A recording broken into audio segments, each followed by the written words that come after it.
Today, I will share with you how an event planner, party organizer thinks and organizes his or her notes when they've done it for many years. And I'm going to go through a bunch of things that you'll see on my screen here of how I think and take notes when I get into the frame of mind where I want to do an event, or if I talk to a client that is going to do this for the first time. So I want to try to figure out where we're going to go. So the first thing I think about is the marketing research. What target market are you going after?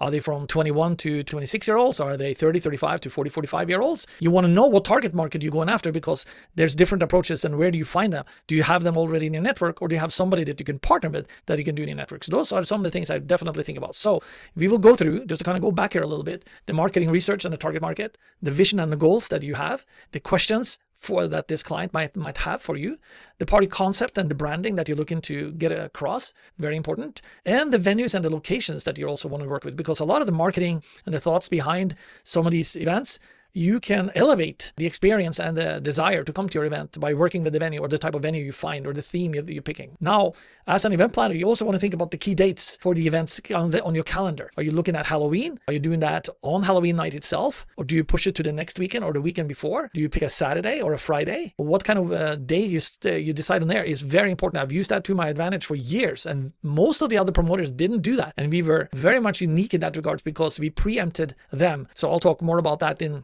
details later on, but not in this video. And then obviously you want to think about partnerships and collaborations, but let's actually jump back to the key dates and stuff like that in the calendar. You want to map your events out, I would say 6 to 9 to 12 months out. So you plan and put them on your calendar. And even when you start doing your first event, you definitely need to think about your second event, your next event, before or you do your first event. Why?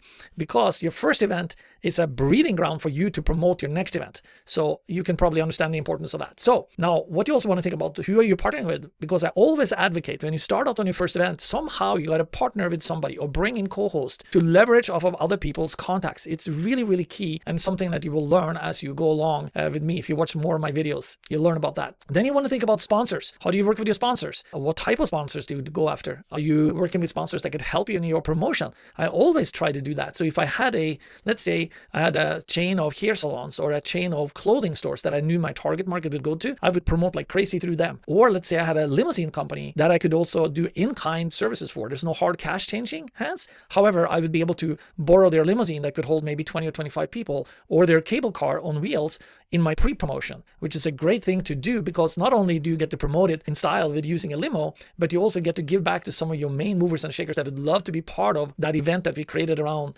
using the limo, where we would go out on town and promote to the different clubs and bars and private parties that we could go to and promote our events.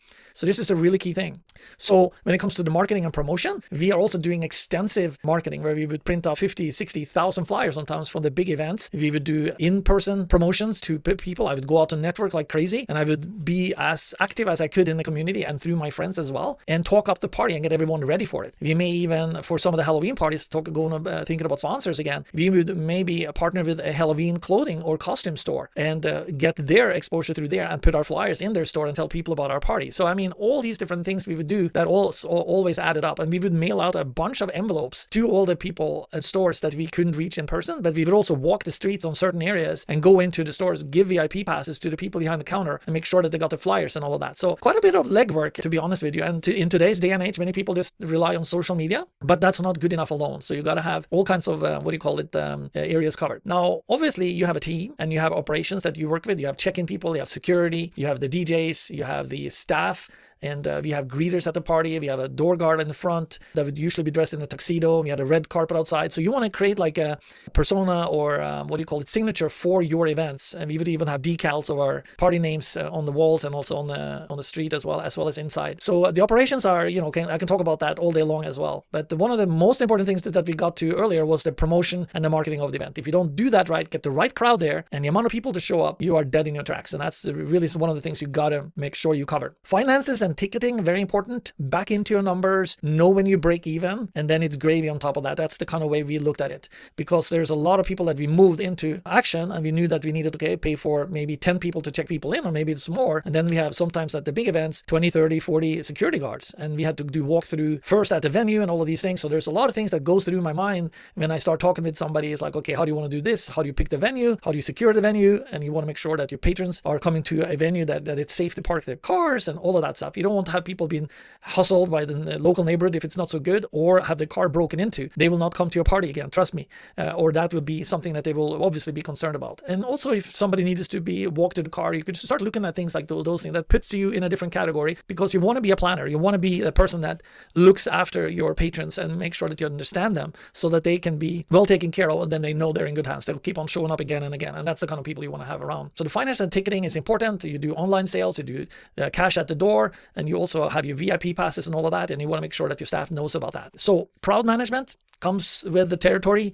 You have trained people that knows how to do that. We always would keep an eye out. We would usually hire a manager on staff that people would go to when they needed to. Oh, I want to talk to Alf, or I want to talk to the other promoter, or whatever have you, that I was doing the party with. I would always shield myself for that to a large degree, because there's many simple things they could do on my behalf. So those are the kind of things I thought of as well when my party started getting big. Now, a lot of these things you don't need to do in the beginning by any means. Then it's, as you start out, you just gear up and you learn the ropes and all of that. So that's it's easier, much easier in the beginning. And it's actually easier as you go along too, because you know you have steps in place and you have planned and you got everything under cover, so to speak. So the production of the event, very often when there were big events, we had a sound equipment company would come in and set up the different sound system. Some of the DJs in the smaller rooms will have their own sound system, and we would pay them obviously a little extra for that. So those are the kind of things we're thinking of when we go in through the event, right? And we very often had many different rooms. Very often we did like 3 or 4 different rooms. We had one room with Latin music where we had an 11-piece Latin band. They would obviously always bring their own sound system, or at least most of the time. So that was taken care of. And we may even have a salsa dance class for people that wanted to show up early and stuff like that. So we think through all these things. How do we want this event to go off, right? So I'm scrolling through some of the things here. Now, another very important thing is that I mentioned earlier, you want to think about your second party that's coming after that. So you want to make sure you capture this event. You want to capture the line outside, the red carpet, people coming in, good looking people, fun people. If it's a Halloween party, you want to get all the wild costumes that they have and people excitement. I hate people when they just line up and stand for a picture, where it's more, I look more for action pictures. And I also want the photographers and people that go there to have an opportunity to go maybe in a photo booth, so to speak. We could do shots like that are fun, but also action shots of people on the dance floor and people just acting out their role or what have you. So I'm talking specifically about Halloween now. And that's really, really key. And it's fun because it's used in the marketing. So I wanted to train my my photographers to do that, but also cover the sponsors, because you want to make sure that the sponsors get their pictures and their logo and their mention in the marketing afterwards, and also leading up to the event. So you promise them a spot on the flyer and in the email and a link and all of these things you got to do right. Okay.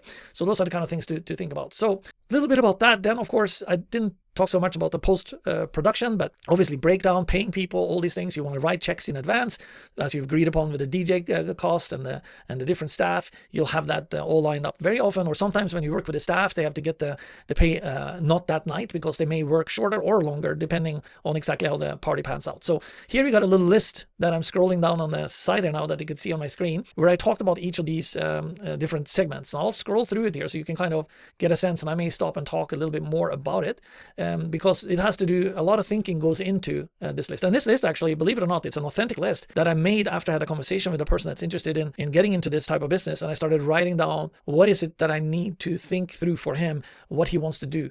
Like, how much should he charge for the first party? What kind of contacts does he have? Planning out 3 to 6 to 9 to 12 months out. What's his money goal? And how important is it for him to make a lot of money right away? Or is he willing to wait a little bit and build a momentum? Which is something I always advocate in the beginning. We would give away 30, 40, 50% of our tickets were VIP passes, because we needed to create the momentum, and we wanted to make sure that we could drive enough people there. We'd rather have a bunch of people not get in than having a half-full room, because people don't want to come back to a half-full room the next time. So you're only as good as your last event. So that's really important. That's something I had to kind of instill in people, and something that we actually became very good at, because many promoters don't get that. It's like, oh, I want to cover my costs. Well, yes, of course you want to cover your costs and you want to make money. I understand that. And you will make money. But first you have to create the momentum. You have to create the reputation. You have to create that energy. And you also got to make sure that the party is on fire, that you have the right mix. So we talk a little bit about that too, like the female to male ratio. Very, very important. And here's a big insight for you. You always want to have more women than guys, because then the women feel that they're also safer and more in control. They don't want to be hit on by too many guys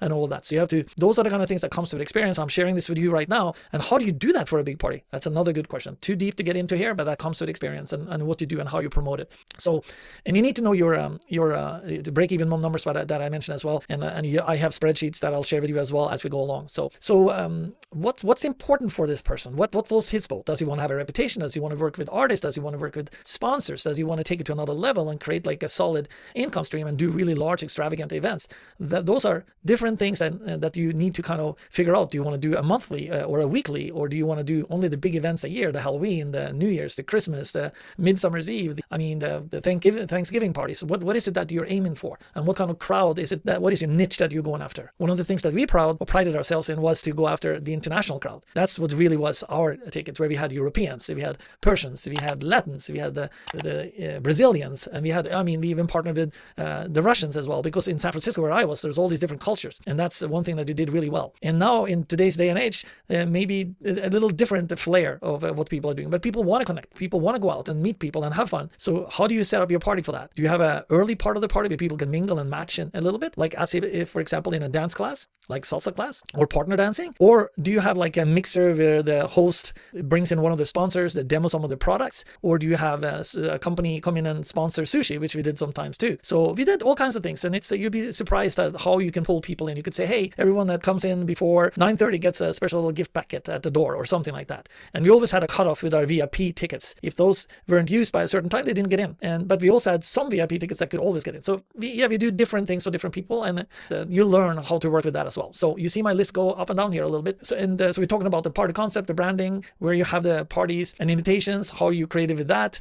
And you also become a connector, which I'm seeing on my list there too, because you can match up people, meaning you may find somebody that's looking for a job at a certain company and you happen to have the access to that. That's a great thing if you can connect them. And now you build trust and you build reputation. And guess what? They're going to talk about you and your parties because you help them with just that. So all these things are extremely important to start thinking about. You need to start remembering names and who's doing what and all of this, right? So anyway, we talked about, I'm kind of circling back a little bit, showing you the list here because we talked about venues and location. So I'll just screen through this pretty quickly. You can start working with regular event spaces that rent out their space, or you could work with off the beaten path with venues that are dying to get 2, 3, 4, 500 people, or maybe 1,000 if it's a big event, or a couple of thousand people there. Now you can start negotiating a bar kickback and certain things like that. Now we'll get into that a little bit later, and you can also work with hotels that we also did a lot of, because they're set up with rooms and everything, and they're used to big crowds. So, but they may not be used to your type of crowd. Another thing I experienced one time, I came to a place and I was kind of new in the game, and I got a free rental there, so there was nothing to pay.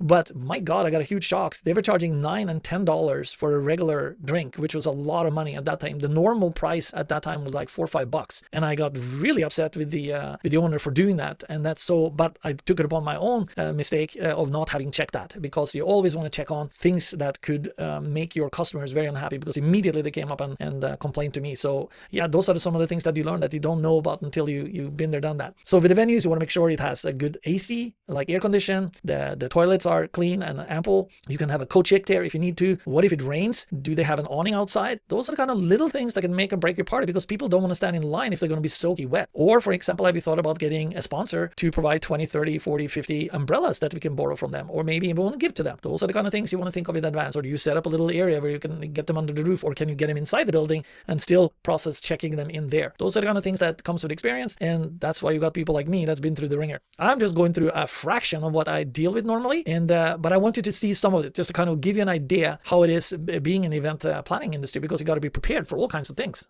Seriously. So, like I talked about earlier too, which type of events do you want to do through the years? So here's a little list of that. Thanksgiving, 17th of May, happens to be the Constitution Day in Norway, so I did a huge party for that. And instead of doing the parties on a Saturday, like I mentioned earlier, which day you pick, we picked Friday, because guess what? People are off work, they want to let loose, and here's the big kicker. We got to them first. They partied with us first, and very often on Saturday, they're already beat out for going somewhere else, but we were there on Fridays, were our favorite days to do our parties. So that's a little trick for you that you can also start doing. So anyway, you see the different events that I listed out here, just some of them. But I also did events with other organizations, help them raise money, but also tap into their network. With arts organizations, sometimes I helped a local church where I did all kinds of special events for them, and I very often was able to give away 10% of what I made to give to somebody as well. And that also put me in a good light. I could advertise that on my flyers, and then people say, oh, part of this thing, Alf is helping some of these, and that's good always to do.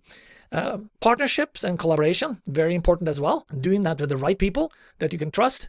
I've been through the ringer on some of those as well. I'm not going to get into that. And how are you splitting the cost? Is it 50-50? Are they equal partner? Are they investing as much as you do? And are they working as hard as you do on it? All those things you need to kind of figure out what is a fair share to share with each other. And you want to make sure you do that up front and are clear about it. I've found that 50-50 when I go in with somebody is a smart way to do it. But then both of you got to be really in it and do your fair share, like I was saying. Sponsors, I talked more about that earlier a little bit in detail. Work with people or sponsors that you can get something that's good for the party as well, for the promotion, because I always think promotion is the most important thing. And I look for sponsors that can help me in that regards. Now, I also work with liquor sponsors that I can help get into a venue with a new product. I can maybe also do a drink special. So that's how I would work with them. They would do a drink special at the party, or maybe at the early part of the party to get people in early, or they give away a product, a gift at the door to the early birds. So think of that as well. We can talk more about that as we get into this. Marketing promotion, I cannot underestimate that. It's extremely important, and you got to learn to work through people. I have something called the 20-by-20 rule or technique, where you can do different things to create momentum and make sure you get the right crowd in. So maybe if you watch some of my videos, you see me talk about that there. Graphic designers you need to work with, excuse me, and also the decorations that you have. A lot of the ambiance and stuff could be done with lighting, which is not too expensive. And you want to work with venues that have a lot of these things, like stages, where you place in a DJ, very important for the energy of the room. How do you open the party if you have 2 or 3 rooms where you have different DJs and entertainment in? One at a time, and dim the lights. All these little things you got to start thinking about. How do you make people feel comfortable? How do you get the dancing going on the dance floor? I had a group of people, 10, 15, 20 people. I said, okay, let's go dance. And they knew that I would bring them out on the floor, and I would also work with the DJ to build the crowd slowly. You don't start banging out the hits right away. You start building the crowd, getting into the groove, and a good DJ knows how to do that. But sometimes you also have to work with the DJ to make sure that they know how to do that. So all these things are fun to do, actually. And once you get into it, it's such a blast. And I got quite good at it after a while. And one of the main things that I did at my parties, I said to myself, if I'm not going to enjoy myself at my own parties, I'm not going to do them. And I usually had a blast at all my parties. Unless something went wrong, then I had to go and troubleshoot, right? But I would sweat, and I would wear black pants and white shirts so that it didn't look like I went through the shower. But I just had such a good time dancing and mingling with friends and people and introducing people and all of that. So anyway, you see me flash through some of this other stuff there. Financial and ticketing. How do you do ticketing? Online ticketing for online sales. Eventbrite is a good company that I also know we used a lot. You also want to think about how big percentage do they take off your ticket sales. But you absolutely have to have some kind of online ticketing, and there's probably many out there. But you got to think about who's professional. How could you run a list through them? Can you print out the list easily for the party? I mean, a couple of the things that I thought of also is like, if we had a check-in list, right? But I always had 2 copies of it, because we had some parties we learned that suddenly somebody lost it or somebody took it. So we always had a backup. So little tips and tricks like that, it's important to think about. So I look at all this, my hard cost up front, and I set a number that I want to reach, and I could almost not to the penny, but down to the $100 or a couple $100, I could tell, okay, this is how much we would make before I even counted the money at the end of the party. I would know so accurately, which is kind of scary sometimes. But you get good at it once you start doing it enough. So anyway, crowd management, I talked about that with the ratio of men to women. Production the day of the execution, talked a little bit about that. You can see the list over here. Photography, yes, we want to make sure that the photographers and people that are in there with videos and stuff you also want to make sure that they know what you want to do. Another tip here for you, another big takeaway, because suddenly I got to, I don't want to be in the picture. Could you take down my picture? That's kind of a pain in the butt if you've started publicizing an event. So we had a little sign on the door that says, hey, we reserve the right to take pictures of anyone in here and using our marketing material. Then people have been duly warned that is the case. And of course, we're not going to make it so that somebody feels uncomfortable. So if somebody would come to me later, Alf, could you please take down a picture? Yes, I would do that. But I would also say, listen, we have to use some of these pictures for this. So it was a give and take. But you also always want to make sure you work with your clients, right? And that's always important. But sometimes that could be a little difficult because you may use it on a shot of one of your flyers. But then if somebody's there featured prominently with their face and everything, you may want to ask them in advance. That would be my advice. So I never really did that. So, but you want to post pictures after the event because people love to see pictures from the event. Another good tip you can also use that I've also, now that everyone, obviously using mobile phones and taking a lot of pictures themselves, to say, hey, upload pictures to our site and give them a link to post it up. So anyway, this is a long talk today, but it's something that inspires me because this is how I think as a producer, an event planner, a party, nightclub, event specialist, when I think about my parties. I usually, in the old days when I started doing my parties back in the mid 80s and 90s, I didn't have a mobile phone. I would have yellow post-it notes all around my bed in the morning when I wake up, because I have a little pen, and I would not even turn the light on. I would just scribble down the ideas and all the things that I thought of. Oh, I got to do this. Oh, what about that? Oh, I can't forget this.